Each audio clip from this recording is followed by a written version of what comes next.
ಶೌಚದೇಶ ಎಂಬ ಮಾತುಗಳಿಂದ ಪ್ರಯೋಗಿಸಿ ಯೋಗಿ ಪರಂ ಎಂಬ ಮಾತುಗಳಿಂದ ಮುಕ್ತಾಯ ಮಾಡಿ ಶ್ರೀಕೃಷ್ಣನ ಅರ್ಜುನನಿಗೆ ವರ್ಣಿಸಿದ ಯೋಗ ಪದ್ಧತಿಯನ್ನು ಅರ್ಜುನನು ಇಲ್ಲಿ ತನ್ನ ಅಸಮರ್ಥವಾದ ಭಾವದಿಂದ ತಿರಸ್ಕರಿಸುತ್ತಿದ್ದಾನೆ.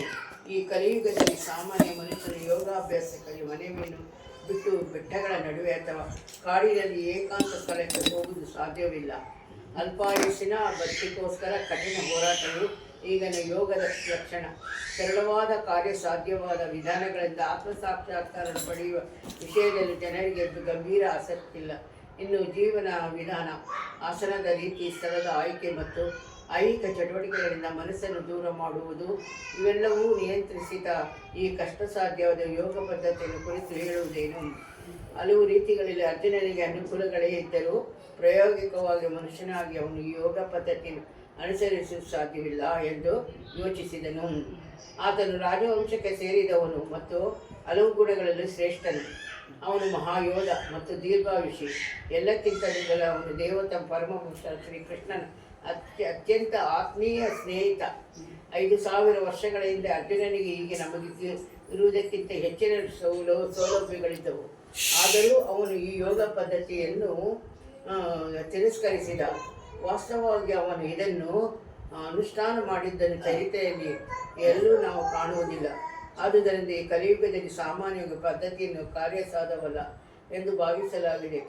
ಕೆಲವರು ವಿರಳವಾದ ಮನುಷ್ಯರಿಗೆ ಕಾರ್ಯಸಾಧ್ಯವಾಗಬಹುದು, ಆದರೆ ಜನಸಾಮಾನ್ಯರಿಗೆ ಸಾಧ್ಯವಲ್ಲದ ಅನಿಸುತ್ತಲೇ. 5,000 ವರ್ಷಗಳ ಹಿಂದೆಯೇ ಹೀಗಿದ್ದರೆ ಹಿಂದಿನ ಮಾತೇನು? ಶಾಲೆಗಳು ಮತ್ತು ಸಂಘಗಳು ಎನಿಸಿಕೊಂಡ ವಿವಿಧ ಸಂಸ್ಥೆಗಳ ಯೋಗ ಪದ್ಧತಿಯನ್ನು ಅನುಸರಿಸುತ್ತಿರುವವರು ತಮ್ಮನೇ ತೃಪ್ತರಾಗಿದ್ದರು. ನಿಶ್ಚಯವಾಗಿ ಅವರು ವ್ಯರ್ಥ ಕಾಲಹರಣ ಮಾಡುತ್ತಿದ್ದಾರೆ. ಅಪೇಕ್ಷಿತ ಗುರಿಯ ವಿಷಯದಲ್ಲಿ ಅವರು ಸಂಪೂರ್ಣ ಅಜ್ಞಾನಿಗಳು.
ಅಕ್ಷರ ಕಾಣಿಸಲ್ವಾ?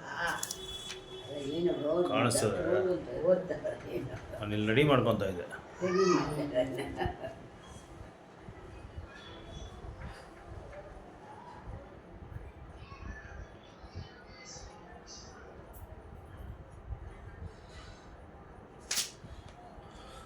ಓಂ ಅಜ್ಞಾನತಿಮಿರಂದ್ರಸ್ಯ ಜ್ಞಾನಾಂಜನಶಲಾಕಯಾ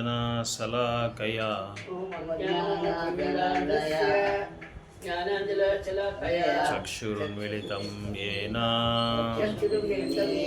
ತಸ್ಮೈ ಶ್ರೀ ಗುರುವೇ ನಮಃ. ಶ್ರೀ ಚೈತನ್ಯ ಮನೋಭೀಷ್ಟಂ ಸ್ಥಾಪಿತಂ ಯೇನ ಭೂತಲೆ ಸ್ವಯಂ ಕದಾ ಮಹ್ಯಂ ದದಾತಿ ಸ್ವಪದಾಂತಿಕಂ ವಾಂಛಾಕಲ್ಪತರುಭ್ಯಶ್ಚ ಕೃಪಾಸಿಂಧುಭ್ಯ ಏವ ಚ ಪತಿತಾನಾಂ ಪಾವನೇಭ್ಯೋ ವೈಷ್ಣವೇಭ್ಯೋ ನಮೋ ನಮಃ. ಜೈ ಶ್ರೀ ಕೃಷ್ಣ ಚೈತನ್ಯ ಪ್ರಭು ನಿತ್ಯಾನಂದ ಶ್ರೀ ಅದ್ವೈತ ಗದಾಧರ ಶ್ರೀವಾಸಾದಿ ಗೌರಭಕ್ತವೃಂದ.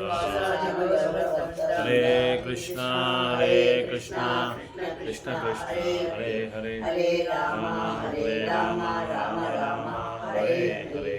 ಹರೇ ಕೃಷ್ಣ ಕೃಷ್ಣ ಕೃಷ್ಣ ಹರೇ ಹರೇ. ಹರೇ ರಾಮ ರಾಮ ರಾಮ ಹರೇ ಹರೇ. ಕೃಷ್ಣ ಅರ್ಜುನನಿಗೆ ಯೋಗ ಸಿಸ್ಟಮ್, ಯೋಗ ಹೇಗೆ ಅಭ್ಯಾಸ ಮಾಡೋದು ಅನ್ನೋದನ್ನು ಅರ್ಜುನ್ಗೆ ಹೇಳ್ತಾ ಇದ್ದರೆ, ಅರ್ಜುನ ಹೇಳ್ತಾರೆ, ನೀವು ಹೇಳೋವಂಥ ಈ ಯೋಗ ಅಭ್ಯಾಸವನ್ನು ಮಾಡೋದು ತುಂಬ ಕಷ್ಟ, ಹೇಳೋದು ಈಸಿ, ಆದರೆ ಅಭ್ಯಾಸ ಮಾಡೋದು ತುಂಬ ಕಷ್ಟ ಅದು ಅಂತ ಇಲ್ಲಿ ಅರ್ಜುನ ಬಂದು ಕೃಷ್ಣನಿಗೆ ಹೇಳ್ತಾ ಇದ್ದಾರೆ. ಇದು ಸಮರ್ಥವಾದದ್ದು ಅಲ್ಲ ಅಂತ ಹೇಳ್ತಾ ಇದ್ದಾರೆ. ಇನ್ನು ಇದು 5000 ವರ್ಷಗಳ ಮುಂದೆ ಹೇಳಿರೋದು, ಹಿಂದೆ 5000 ವರ್ಷಗಳ ಹಿಂದೆ ಹೇಳಿರೋದು. ಆವಾಗಲೇ ಅರ್ಜುನನಿಗೆ ಎಲ್ಲ ವಸತಿಗಳು ಇತ್ತು, ಎಲ್ಲ ಸೌಕರ್ಯಗಳಿತ್ತು. ಆವಾಗಲೇ ಅರ್ಜುನ ಹೇಳ್ತಾರೆ, ಇದು ಮಾಡೋಕ್ಕಾಗಲ್ಲ, ಇದನ್ನು ಅಭ್ಯಾಸ ಮಾಡೋಕ್ಕಾಗಲ್ಲ ಅಂತ ಹೇಳ್ತಾರೆ. ಅದಕ್ಕೆ ಇಲ್ಲಿ ಕೃಷ್ಣನ ಮಧುಸೂದನ ಅಂತ ಕರೀತಾ ಇದ್ದಾರೆ. ಮಧುಸೂದನ ಅಂದರೆ ಮಧು ಅನ್ನೋ ಒಂದು ರಾಕ್ಷಸನ್ನು ವಧ ಮಾಡಿದ್ದಕ್ಕೆ ಅವ್ರಿಗೆ ಮಧುಸೂದನ ಅಂತ ಹೆಸರು ಬಂದಿದೆ. So the system of yoga which you have summarised appears impractical and unendurable to me for the mind is restless. ಯಾಕೆ ಇದು ಆಗೋದಿಲ್ಲ ಅಂತ ಹೇಳಿದರೆ, ಮನಸ್ಸು ತುಂಬ ಪದಟವಾದದ್ದು, ಮನಸ್ಸು ಚಂಚಲವಾದದ್ದು, ಸ್ಥಿರವಾಗಿ ಯಾವುದೋ ಒಂದು ಇದನ್ನು ಅದು ಅಭ್ಯಾಸ ಮಾಡೋದಕ್ಕೆ ಬಿಡೋದಿಲ್ಲ. ಅದಿಲ್ಲದ್ರೆ ಮತ್ತು ಎಲ್ಲೆಲ್ಲೋ ಮನಸ್ಸು ಆ ಕಡೆ ಈ ಕಡೆ ಹೋಗ್ತಾ ಇರುತ್ತೆ. ಹೇಗೆ ಕೋತಿ ಹೇಳ್ತಾರೆ, ಇದು ಭಾಗವತಮಲ್ಲಿ, ಯಾವ ಕೋತಿಯನ್ನು ನೀವು ಒಂದು ಕಡೆ ಅದಕ್ಕೆ ಸರಿಯಾಗಿ ಕೂತ್ಕೊಳ್ಳಲ್ಲ. ಒಂದು ಮರದ ರೆಂಬೆಯಿಂದ ಇನ್ನೊಂದು ಮರದ ರೆಂಬೆಗೆ, ಇನ್ನೊಂದು ಮರದ ರೆಂಬೆಯಿಂದ ಇನ್ನೊಂದು ಮರದ ರೆಂಬೆ ಜಂಪ್ ಆಗ್ತಾರೆ. ಆಮೇಲೆ ಯಾರು ಏನು ಕೈಯಲ್ಲಿ ಏನು ಇಟ್ಕೊಂಡಿರ್ತಾರೋ ಅದನ್ನು ಕಿತ್ಕೊಳ್ತಾ ಇರುತ್ತೆ. ವೃಂದಾವನ್ಗೆಲ್ಲ ಹೋದರೆ ನೀವು ಕನ್ನಡಕನ ಕಿತ್ಕೊಂಡ್ಬಿಡುತ್ತೆ, ಕನ್ನಡ ಕಿತ್ಕೊಂಡ್ಬಿಡುತ್ತೆ. ಫ್ರೂಟಿ, ಜಂಪಿನ್ನು, ಜ್ಯೂಸ್. ಹೌದಾ, ಬನ್ನೇರ್ಘಟ್ಟಲ್ಲಿ ಅದಕ್ಕೆ ಬಾಳೆಹಣ್ಣು ಕೊಟ್ಬಿಟ್ರೆ ಸುಮ್ಮನೆ ಆಗ್ಬಿಡುತ್ತೆ. ತೆಂಗಿನಕಾಯಿ ಕೂಡ ತಿನ್ನಲ್ಲ. ಸೊ ಆ ಥರ ಕೋತಿ, ಇದು ಮಂಗನ ಮನಸ್ಸು ಹೇಗಿರುತ್ತೋ, ಮಂಗನ ಮನಸ್ಸು ಆ ಥರ ನಮ್ಮ ಮನಸ್ಸು ಆ ಥರ ಚಂಚಲವಾದದ್ದು. ಈ ಚಂಚಲವಾದ ಮನಸ್ಸಿಟ್ಕೊಂಡು ನಾನು ಈ ಯೋಗ ಅಭ್ಯಾಸ ಮಾಡೋದಕ್ಕೆ ತುಂಬ ಕಠಿಣ ಅಂತ ಹೇಳ್ತಾ ಇದ್ದಾರೆ ಅರ್ಜುನ. ಅದೇ ಥರ ಚಂಚಲ ಮತ್ತು ಇನ್ನೊಂದು ಏನಂದರೆ ಸ್ಟಡಿ ಆಗಿಲ್ಲ ಮನಸ್ಸು ಅಂತ. ಯಾವಾಗಲೂ ಏನೋ ಅದ್ರ ಮೇಲೆ ಯೋಚನೆ ಮಾಡ್ತಾ ಇರುತ್ತೆ. ಅದು ಇನ್ನೊಂದು ಹೇಳ್ತಾರೆ ಭಾಗವತಮಲ್ಲಿ, ಅಂಥ ಕೋತಿಗೆ ಚಂಚಲವಾದ ಮನಸ್ಸು, ಅಂಥ ಕೋತಿಗೆ ಎಂಡ ಸಾರಾಯಿ ಕುಡಿಸ್ಬಿಟ್ರೆ ಇನ್ನು ಹೆಂಗಿರುತ್ತೆ ಅಂತ ಹೇಳ್ತಾ ಇದ್ದಾರೆ. ಅದಕ್ಕೆ ಎಂಡ ಸಾರಾಯಿ ಏನಾದ್ರು ಕುಡಿಸ್ಬಿಟ್ರೆ ಇನ್ನೂ ಚಂಚಲ ಆಗ್ಬಿಡುತ್ತೆ ಆ ಥರ. ಈಗ ಇದು ಪೊಂಗಲ್ ಬರುತ್ತಲ್ಲ ಸಂಕ್ರಾಂತಿಗೆ, ಈ ಎತ್ತುಗಳಿಗೆಲ್ಲ ಇದು ಕುಡಿಸ್ಬಿಡ್ತಾರೆ, ಕಲ್ಲು ಕುಡಿಸ್ಬಿಡ್ತಾರೆ, ಕಲ್ಲು ಸಾರಾಯಿ ಕುಡಿಸ್ಬಿಡ್ತಾರೆ. ಮಧುಪಾನ ಯಾವುದೋ ಒಂದು ಕೊಟ್ಬಿಟ್ಟು ಅದನ್ನ ಹಾಡಾಗಿದೆ, ಏನದು ಏನೋ ಹೇಳ್ತಾರೆ ಅಲ್ಲ, ಅದಕ್ಕೆ ಜಲ್ಲಿಕಟ್ಟು. ಆ ಥರ ಈ ಮನಸ್ಸು ತುಂಬ ಚಂಚಲವಾದದ್ದು, ಅದನ್ನು ಕೊಡಬಾರ್ದು.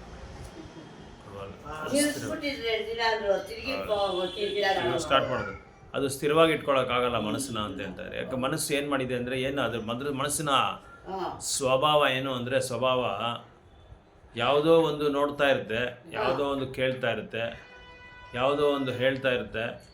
ಆ ಮನಸ್ಸು ಹೇಳೋದೆಲ್ಲ ನಾವು ಮಾಡ್ತಾ ಇರ್ತೀವಿ. ಮನಸ್ಸು ಏನು ಹೇಳುತ್ತೋ ಅದು ಇಂದ್ರಿಯಗಳನ್ನ ಇಟ್ಕೊಂಡು ನಾವು ಮಾಡ್ತಾ ಇರ್ತೀವಿ.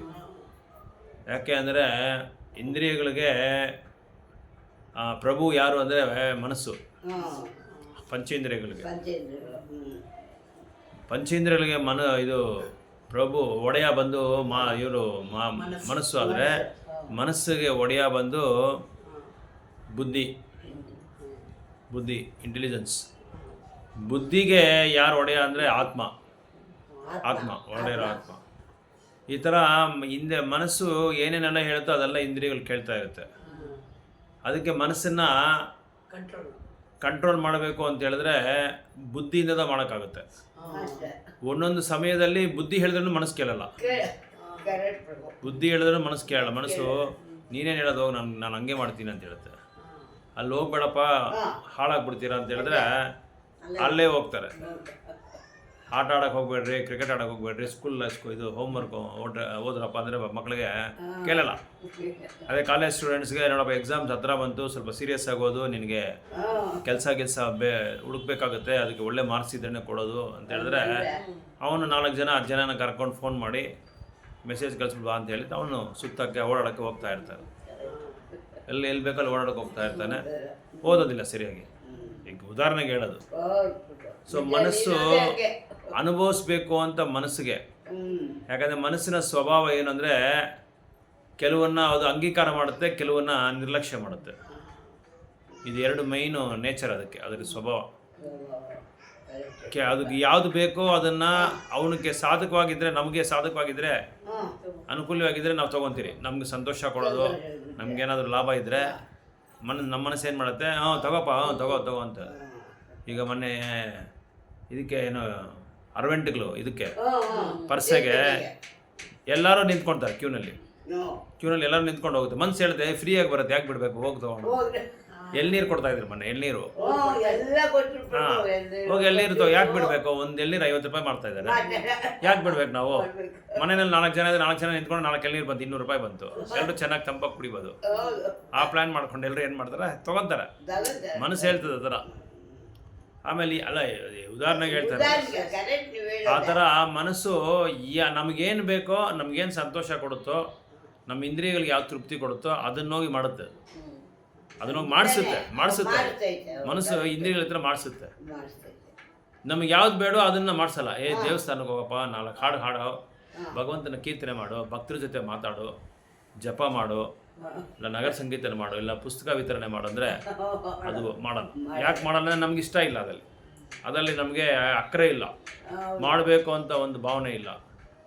ಅದಕ್ಕೆ ಈ ಮನಸ್ಸು ಯಾವಾಗಲೂ ಇದು ಕೆಟ್ಟದನ್ನು ಕೇಳಬೇಕು, ಕೆಟ್ಟದ್ದು ಮಾತಾಡಬೇಕು, ಮತ್ತೆ ಕೆಟ್ಟದ್ದು ನೋಡಬೇಕು, ಒಳ್ಳೆ ಸೇರಬೇಕು. ಇದೇನೇ ಮನಸ್ಸಿಗೆ ಯಾವಾಗಲೂ ಮನಸ್ಸು ನಮ್ಗೆ ಹೇಳ್ತಾ ಇರುತ್ತೆ. ಅದಕ್ಕೆ ಮನಸ್ಸೇ ನಮಗೆ ಶತ್ರು ಅಂತ ಹೇಳ್ತಾರೆ.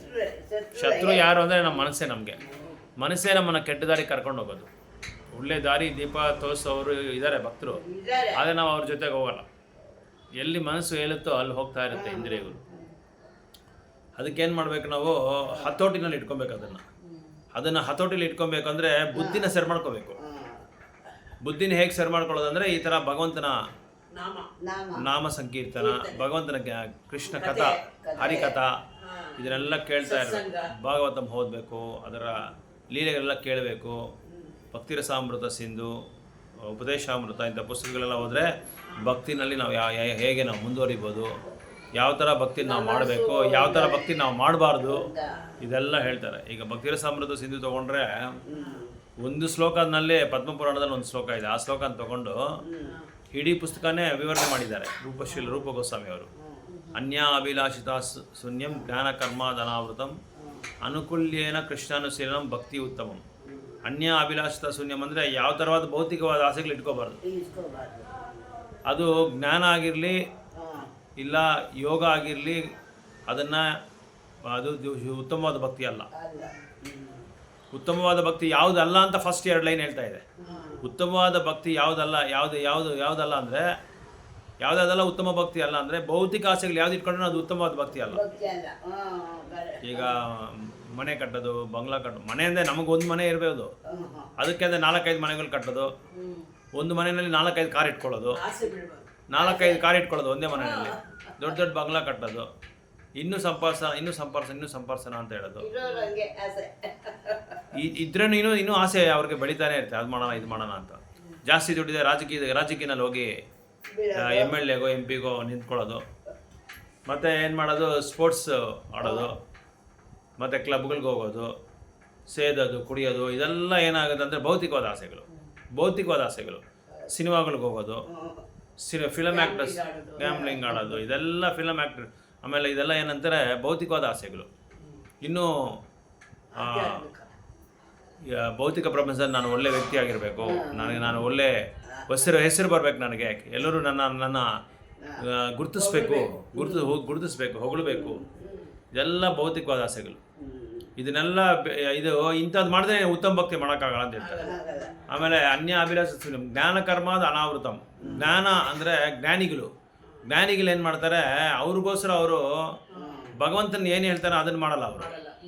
ಅವರು ಸ್ವಂತವಾದ ವ್ಯಾಖ್ಯಾನಗಳು ಕೊಟ್ಕೊಂಡು ಅದಕ್ಕೆ ತಕ್ಕಂತೆ ಅವರು ಆಚರಣೆ ಮಾಡ್ತಾ ಇರ್ತಾರೆ. ಜ್ಞಾನ ಕರ್ಮ ಅಂದರೆ ಕರ್ಮಿಗಳೇನು ಮಾಡ್ತಾರೆ, ಅವರು ಇಂದ್ರಿಯಗಳನ್ನ ಸಂತೋಷ ಪಡಿಸೋದಕ್ಕೆ ಏನೇನು ಬೇಕೋ ಅದೆಲ್ಲ ಮಾಡ್ತಾ ಇದ್ದಾರೆ. ಸೊ ಇದೆಲ್ಲ ಉತ್ತಮವಾದ ಭಕ್ತಿ ಅಲ್ಲ ಅಂತ ಮೊದಲನೇ 2 ಲೈನ್ ಹೇಳ್ತಾರೆ. ಇನ್ನು ಬಾಕಿ 2 ಲೈನ್ ಏನು ಹೇಳುತ್ತೆ ಅಂದರೆ, ಅನುಕೂಲ್ಯನ ಕೃಷ್ಣನ ಸೇರನ ಭಕ್ತಿ ಉತ್ತಮ. ಯಾವುದು ಭಗವಂತನಿಗೆ ಸಹಕಾರವಾಗಿರುತ್ತೋ, ಅನುಕೂಲ್ಯವಾಗಿರುತ್ತೋ ಅದನ್ನು ನಾವು ಮಾಡಬೇಕು ಅಂತ ಹೇಳ್ತಾರೆ. ಈಗ ನಾರದ ಮುನಿ ಏನು ಮಾಡಿದ್ರು, ಭಕ್ತಿಗೆ ಏನು ಬೇಕೋ ಅದನ್ನು ಮಾತ್ರ ಮಾಡಿದ್ರು. ಭಗವಂತನಿಗೆ ಏನು ಸಂತೃಪ್ತಿ ಆಗುತ್ತೋ ಅದನ್ನು ಮಾತ್ರ ಮಾಡಿದ್ರು. ಬೇರೆ ಯಾವುದು ಮಾಡೋಕ್ಕೆ ಹೋಗಲಿಲ್ಲ ಅವರು. ಅದಕ್ಕೆ ಅದು ಉತ್ತಮವಾದ ಭಕ್ತಿ ಅಂತ ಹೇಳ್ತಾರೆ. ಕಂಸ ಏನು ಮಾಡ್ದ, ಯಾವಾಗಲೂ ಅವನು ಕೃಷ್ಣನ್ ನೆನೆಸ್ಕೊಂಡೇ ಇದ್ದ.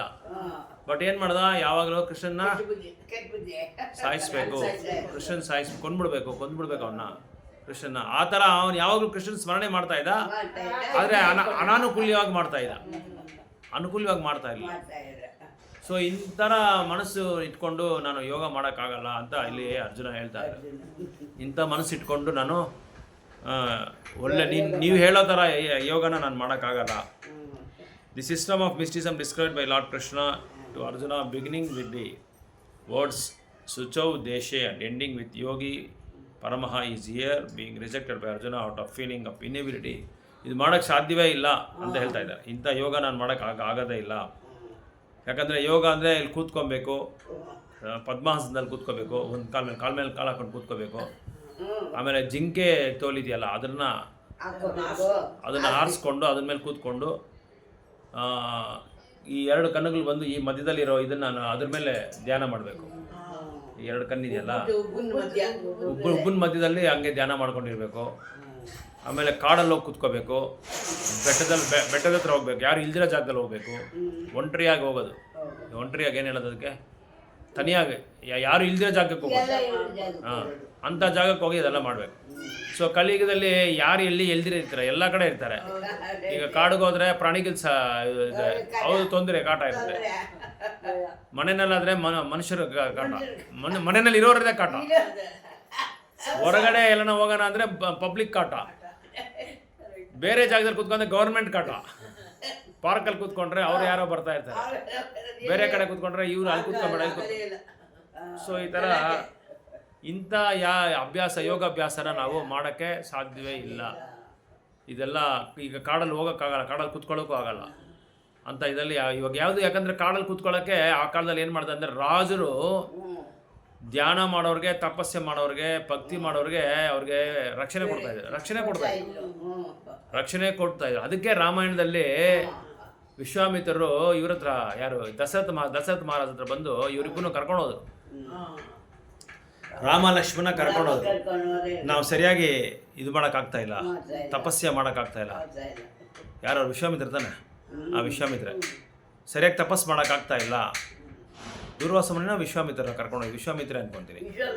ಹಾಂ, ಸರಿಯಾಗಿ ತಪಸ್ಸು ಮಾಡೋಕೆ. ಅದಕ್ಕೆ ಆ ರಾಕ್ಷಸರನ್ನೆಲ್ಲ ವಧ ಮಾಡೋಷ್ಟು ಬಲ ಪರಾಕ್ರಮ ಶಕ್ತಿ ಬೇರೆ ಯಾರಿಗೂ ಇಲ್ಲ, ಅದು ರಾಮನಿಗೆ ಇರೋದು. ಅದಕ್ಕೆ ನೀವು ರಾಮನ್ನ ಕಳಿಸಿ ಅಂತ ಹೇಳುವಾಗ ದಶರಥನಿಗೆ ತುಂಬ ಇದಾಗೋಯ್ತು, ನೋವು ಬಂದ್ಬಿಡ್ತಾವೆ.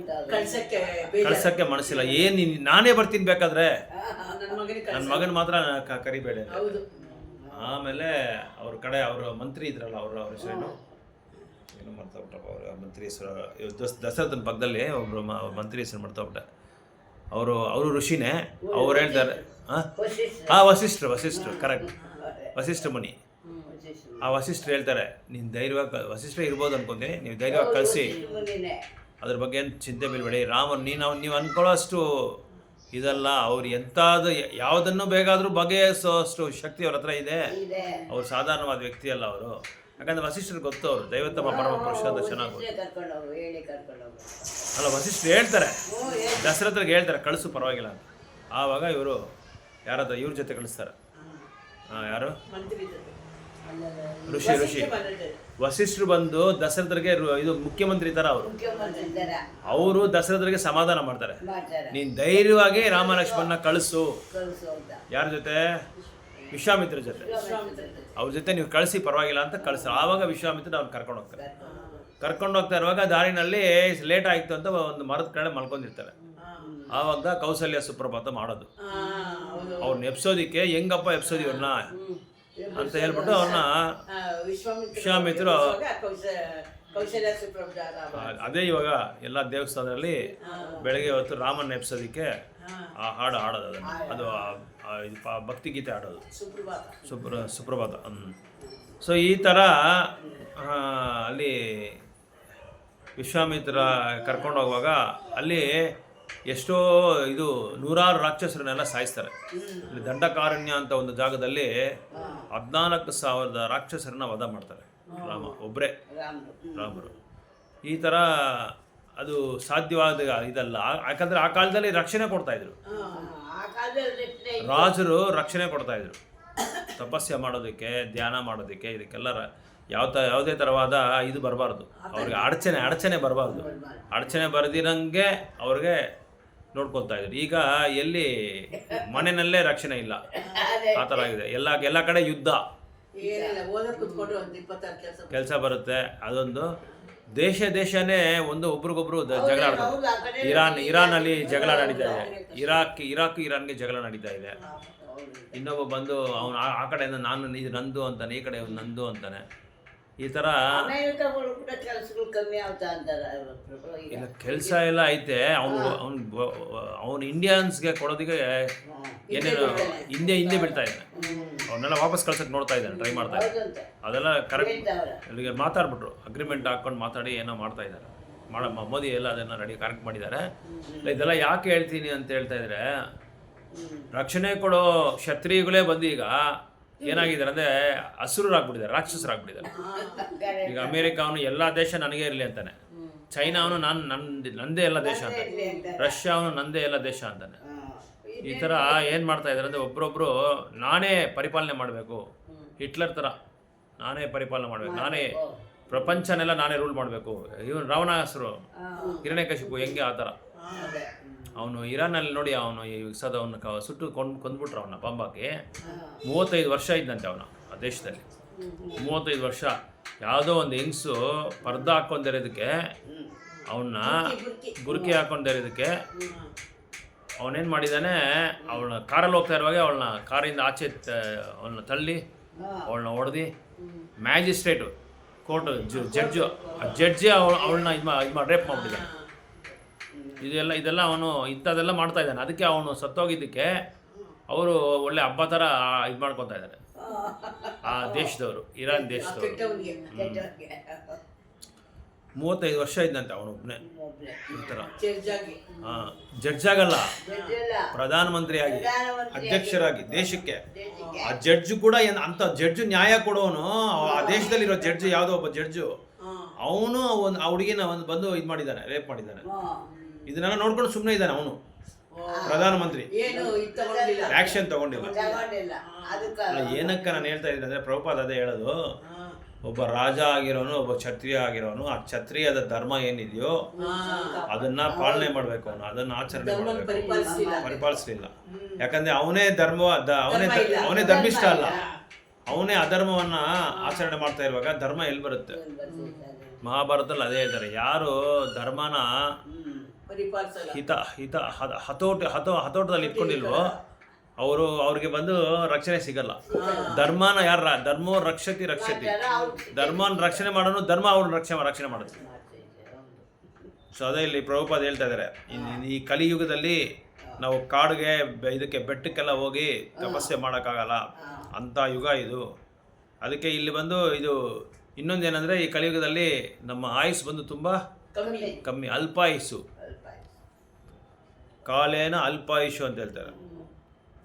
So people are not serious about self realisation. ಇನ್ನೊಂದು, ಕಲಿಯುಗದಲ್ಲಿ ಜನ ಬಂದು ಆತ್ಮ ಸಾಕ್ಷಾತ್ಕಾರ ಪಡಿಬೇಕು ಅಂತ ಒಂದು ಉದ್ದೇಶ ಯಾರಿಗೂ ಇಲ್ಲ.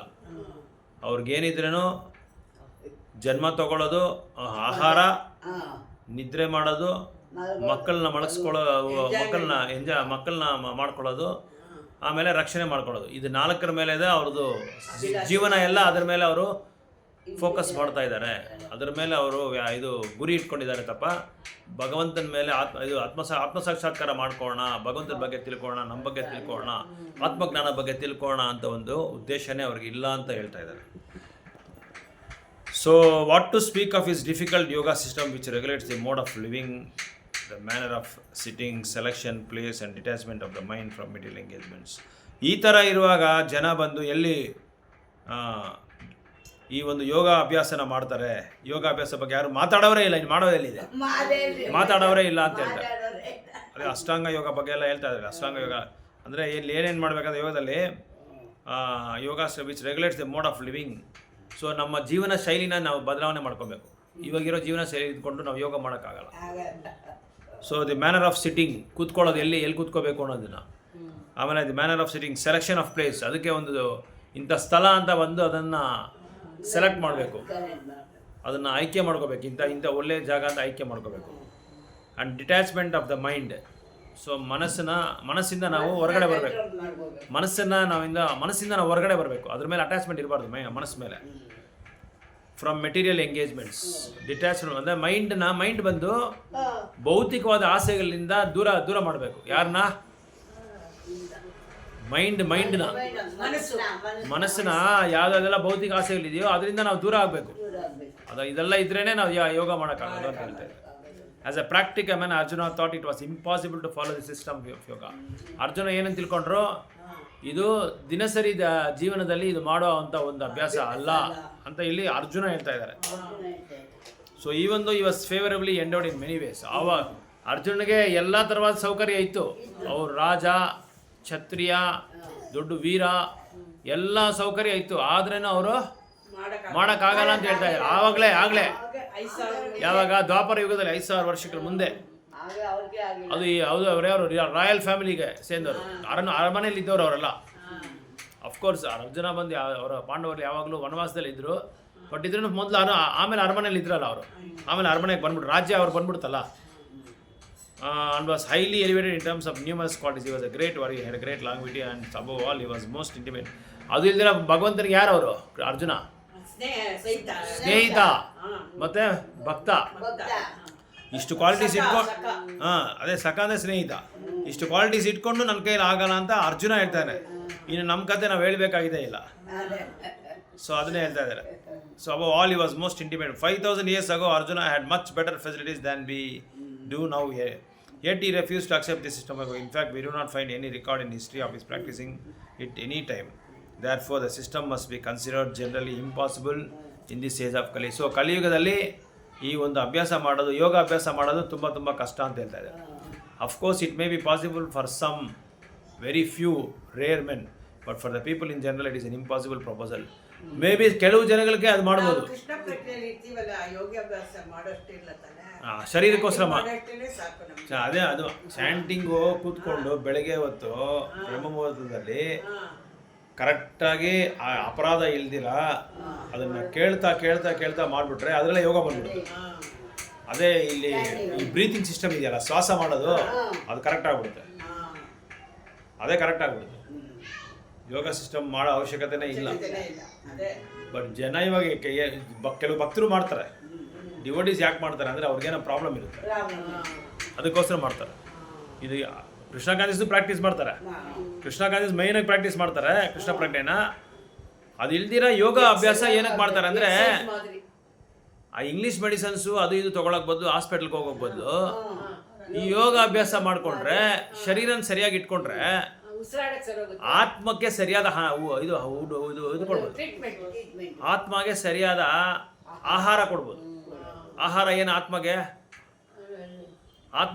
ನಾವು ಇದು ಶರೀರಕ್ಕೆ ಕೊಡ್ತಾ ಇದ್ದೀರಿ. ಆತ್ಮಕ್ಕೆ ಬೇಕಾಗಿರೋದು ಏನು ಬೇಕು? ಭಗವಂತನ ನಾಮ ಜಪ, ಭಗವಂತನ ಬಗ್ಗೆ ಕೇಳೋದು, ಭಗವಂತನ ಬಗ್ಗೆ ಹೇಳೋದು, ಪ್ರಚಾರ ಮಾಡೋದು, ಇದೆಲ್ಲ ಮಾಡ್ತಾ ಇದ್ದಾರೆ ಭಕ್ತಿ ಯೋಗ. ಆಮೇಲೆ ಉತ್ಸವಗಳು ಮಾಡೋದು, ಹಬ್ಬಗಳು ಮಾಡೋದು. ಇವಾಗ ಗೌರಂಗ ಮಹಾಪ್ರಭು ಅಪಿಯರೆನ್ಸ್ ಡೇ ಬಂತು, ನಿತ್ಯಾನಂದ ಪ್ರಭು ಅಪಿಯರೆನ್ಸ್ ಡೇ ಬಂತು. ಉತ್ಸವಗಳು ಮಾಡೋದು, ಪ್ರಸಾದ ಮಾಡಿ ಬೇರೆಯವ್ರಿಗೆ ಡಿಸ್ಟ್ರಿಬ್ಯೂಷನ್ ಮಾಡೋದು, ನಾಮ ಸಂಕೀರ್ತನೆ ಮಾಡೋದು, ಪುಸ್ತಕ ವಿನಿಯೋಗ ಮಾಡೋದು, ಬೇರೆಯವ್ರಿಗೆ ಪ್ರಚಾರ ಮಾಡೋದು. ಭೌತಿಕ ಪ್ರಪಂಚದಲ್ಲಿ ಕಷ್ಟ ಬಿದ್ದು ಜೀವನ ಮಾಡ್ತಾ ಇರ್ತಾರೆ. ಅಂಥವ್ರಿಗೆ ಒಳ್ಳೆ ಬುದ್ಧಿ ಹೇಳಿ, ಈ ಥರ ಮಾಡಪ್ಪ, ನೀನು ಸುಖವಾಗಿ ಸಂತೋಷವಾಗಿರ್ತೀಯ, ನೀನು ಯಾರು ಅನ್ನೋದು ನಾವು ತಿಳಿಸ್ಕೊಡ್ತೀರಿ ಅಂತೇಳಿ ಅವ್ರನ್ನೆಲ್ಲ ಕರ್ಕೊಂಬರೋದು. ಈ ಥರ ಎಲ್ಲ ಮಾಡಿದ್ರೆ ಆತ್ಮ ಅದೇ ಆಹಾರ. So if this were so 5,000 years ago, then what of the present day? Those who are imitating this yoga system in different so-called schools and societies, although complacent, are certainly wasting their time. They are completely in ignorance of this yoga. So ಅದೇ ಪ್ರಭುಪಾದ ಹೇಳ್ತಾ ಇದ್ದಾರೆ, ಸ್ಕೂಲ್ಸಲ್ಲಿ ಕಾಲೇಜಲ್ಲಿ ಕೂಡ ಮಾಡಿಸ್ತಾ ಇದ್ದಾರೆ. ನಾನು ಹೋಗೋ ಸ್ಕೂಲಲ್ಲಿ ಒಂದು ಸ್ಕೂಲ್, ದೊಡ್ಡ ಸ್ಕೂಲ್ ಅಂತ, ಅಲ್ಲಿ ಯೋಗಕ್ಕೆ ಪ್ರಿಫರೆನ್ಸ್ ಕೊಡ್ತಾರೆ. ನಮಗೆ ಪ್ರಿಫರೆನ್ಸ್ ಕೊಡಲ್ಲ. ಕೊಡಕ್ಕೆ ಕ್ಲಾಸ್ ಕೊಡೋಕೆ ಸುಮ್ಮನೆ ಬಿಗಿನಿಂಗಲ್ಲಿ ಮಾಡಿಸ್ಬಿಟ್ರು, ಆಮೇಲೆ ಪ್ರಾಬ್ಲಮ್ ಬಂದ್ಬಿಡುತ್ತೆ ಅಂತ ಹೇಳ್ಬಿಟ್ಟು ನಿಲ್ಲಿಸ್ಬಿಟ್ರು. ಯಾರನ್ನ ಏನದು ಹೇಳ್ಬಿಡ್ತಾರೆ ಅಂತ. ಬೇರೆಯವರು ಇರ್ತಾರಲ್ಲ ಅಲ್ಲಿ, ಬೇರೆ ಮತದವ್ರು ಇರ್ತಾರೆ, ಅದಕ್ಕೆ ಏನಾದರೂ ಪ್ರಾಬ್ಲಮ್ ಬರುತ್ತೆ ಅಂತ ಹೇಳ್ಬಿಟ್ಟು ಆಮೇಲೆ ಅವ್ರ ಸ್ಕೂಲ್ ರನ್ ಮಾಡೋದಕ್ಕೆ ಇದು ಪ್ರಾಬ್ಲಮ್ ಆಗುತ್ತೆ, ಮ್ಯಾನೇಜ್ಮೆಂಟಲ್ಲಿ ಪ್ರಾಬ್ಲಮ್ ಆಗಿಬಿಡುತ್ತೆ. ಆಮೇಲೆ ಅವ್ರ ಬೋರ್ಡ್ CBSE ಬೋರ್ಡ್ ಅಲ್ಲ, ಸೆಂಟ್ರಲ್ ಬೋರ್ಡಲ್ಲಿ ಏನು ಹೇಳ್ಬಿಡ್ತಾರೆ ಅಂತ ಹೇಳ್ಬಿಟ್ಟು ಅದನ್ನು ಸ್ಟಾಪ್ ಮಾಡಿಸ್ಬಿಟ್ಟು, ಅದಕ್ಕೆ ಸ್ಕೂಲ್ಸಲ್ಲಿ ಕಾಲೇಜಸ್ಸಲ್ಲಿ ಎಲ್ಲ ಕಡೆ ಇಂಟ್ರಡ್ಯೂಸ್ ಮಾಡಿದ್ದಾರೆ, ಬೇರೆ ಕಡೆ ಎಲ್ಲ ಇದೆಲ್ಲ ಟೈಮ್ ವೇಸ್ಟು ಅಂತ ಹೇಳ್ತಾರೆ ಪ್ರಭುಪಾದ. ಇದರಿಂದ ಏನು ಉಪಯೋಗ ಇಲ್ಲ ನಿಮಗೆ.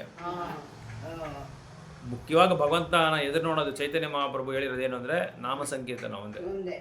ನಾಮ ಸಂಕೀರ್ತನದಿಂದ ನಾವು ಪ್ರತಿಯೊಂದು ನಾವು ಪಡಿಬೋದು, ನಮ್ಮಲ್ಲಿರೋ ಪಾಪಗಳನ್ನೆಲ್ಲ ಕಳ್ಕೊಬೋದು, ಅದರಿಂದ ಪಾರಾಗ್ಬೋದು, ನಾವು ಮಾಡಿರೋ ಕರ್ಮಗಳಿಂದ ಪಾರಾಗ್ಬೋದು, ನಾವು ಮಾಡಿರೋ ವಿಕರ್ಮಗಳಿಂದ ಪಾರಾಗ್ಬೋದು, ಈ 3 ಕ್ಲೇಶಗಳಿಂದ ನಾವು ಪಾರಾಗ್ಬೋದು, ಈ ಮನಸ್ಸನ್ನು ನಾವು ಹತೋಟಿನಲ್ಲಿ ಇಟ್ಕೋಬೋದು. ಮನಸ್ಸನ್ನ ಬೆಳಿಗ್ಗೆ ಭಾಗವತ ಓದಿದ್ರೆ ಅದರಲ್ಲಿ ಕ್ಲಿಯರ್ ಆಗುತ್ತೆ. ಮನಸ್ಸನ್ನು ಹತೋಟಿನಲ್ಲಿ ಇಟ್ಕೋಬೋದು. ಇನ್ನೊಂದೇನೆಂದರೆ ಸರಿಯಾದ ನಿರ್ಣಯ ತೊಗೋಬೋದು, ಯಾವ ಸಮಯದಲ್ಲಿ ಯಾವ ನಿರ್ಣಯ ತೊಗೋಬೋದು ಅನ್ನೋದನ್ನು ನಮಗೆ ಏನಾಗುತ್ತೆ, ಈಗ ಹರಿನಾಮ ಹೇಳೋದ್ರಿಂದ ಈ ಹೃದಯ ಶುದ್ಧ ಆಗ್ತಾ ಇರುತ್ತೆ. ಅನರ್ಥಗಳು ಮಾಡೋದಕ್ಕೆ ನಮ್ಮಲ್ಲಿರೋ ಅಹಂಕಾರ ಎಲ್ಲ ಹೊರಟೋಗುತ್ತೆ. ಅಹಂಕಾರ, ಕಾಮ, ಲೋಭ, ಮೋಹ, ಮದ, ಮತ್ಸರ್ಯ, ಬೇರೆಯವ್ರ ಮೇಲೆ ನಾವು ಹೊಟ್ಟೆ ಉರಿ ಬಿಡೋದು, ಇದನ್ನೆಲ್ಲ ಇದರಿಂದ ನಾವೆಲ್ಲ ದೂರ ಆಗ್ಬಿಡ್ತೀವಿ. ಈ ಥರ ನಾವು ಯೋಗಾಭ್ಯಾಸಕ್ಕಿಂತ ಬೆಸ್ಟ್ ಏನು ಅಂದರೆ ನಾಮ ಸಂಕೀರ್ತನ ಒಂದೇ ಅಂತ ಚೈತನ್ಯ ಮಹಾಪ್ರಭು ಹೇಳ್ತಾರೆ. ನಾಮ ಸಂಕೀರ್ತನ ಮಾಡೋದ್ರಿಂದ ನೋಡಿ, ಭಕ್ತರ ಜೊತೆ ನಾವು ಸಾಂಗತ್ಯ ಮಾಡಿದ್ರೆ ಸಾಕು. ಚೈತನ್ಯ ಮಹಾಪ್ರಭು ಅವರ ಒಂದು ಕಾಲದಲ್ಲಿ ಒಬ್ಬ ಮುಸ್ಲಿಮು ಒಬ್ಬಳು ಶ್ರೀವಾಸ್ ಅವ್ರ ಹತ್ರ ಸೇವೆ ಮಾಡ್ತಾಯಿದ್ರು, ಡೈಲಿ ಸೇವೆ ಮಾಡ್ಕೊಂಡಿದ್ರು. ಶ್ರೀವಾಸ್ ಅಂದರೆ ನಾರದ ಮುನಿ ಅವತಾರ. ಶ್ರೀವಾಸ ಅಂಗ ಅಂತ ಒಂದು ಅವ್ರ ಮನೆ ಇತ್ತು. ಆ ಮನೆಯಲ್ಲಿ ಡೈಲಿ ನಗರ ಸಂಕೀರ್ತನೆ ಸಂಕೀರ್ತನೆ ನಡೆಯುತ್ತೆ, ಮನೆ ಒಳಗಡೆ ಸಂಕೀರ್ತನೆ ನಡೆಯುತ್ತೆ.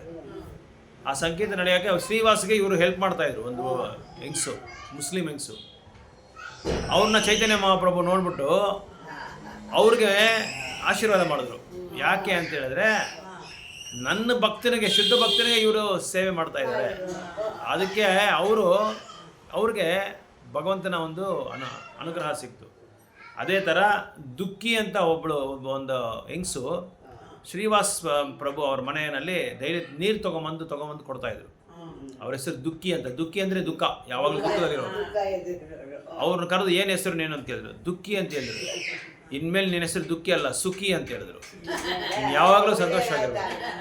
ಯಾಕೆ ಅಂದರೆ ನೀನು ನನ್ನ ಭಕ್ತನಾದ ಶ್ರೀವಾಸ್ ಪ್ರಭುಗೆ ನೀನು ಪ್ರತಿನಿತ್ಯ ಭಗವಂತನ ಸೇವೆಗೋಸ್ಕರ ನೀರು ತೊಗೊಂಬಂದು ಕೊಡ್ತಾ ಇದೆಯಾ, ಅದಕ್ಕೋಸ್ಕರ ನಿನ್ನ ಹೆಸರು ಇನ್ಮೇಲೆ ಯಾವಾಗಲೂ ಸುಖಿ ಅಂತ ಕರೀದೆ, ಅಲ್ಲ ಎಲ್ಲರೂ ಕರಿಬೇಕು ಅಂತ ಎಲ್ಲರೂ ಹೇಳಿದ್ರು. ಯಾಕೆ ಇದೆಲ್ಲ ಹೇಳ್ತಾ ಇದ್ದೀನಿ ಅಂದರೆ, ಭಗವಂತನ ಭಕ್ತರ ಜೊತೆ ಯಾರು ಸಂಪರ್ಕ ಮಾಡ್ಕೊಂಡಿರ್ತಾರೋ ಅವ್ರಿಗೆ ಭಗವಂತ ಇನ್ನೂ ಹೆಚ್ಚಾಗಿ ಅವ್ರಿಗೆ ಕರುಣೆ, ಅನುಗ್ರಹವನ್ನು ಕೊಡ್ತಾ ಇರ್ತಾರೆ. ಓಕೆ, ಇನ್ನೊಂದು ಶ್ಲೋಕ ನೋಡೋಣ. ನೆಕ್ಸ್ಟ್ ವೀಕ್ ನೋಡೋಣ. ಟೈಮ್ ಇದೆಯಾ? ನಾಳೆ ಏನು ವಾರ?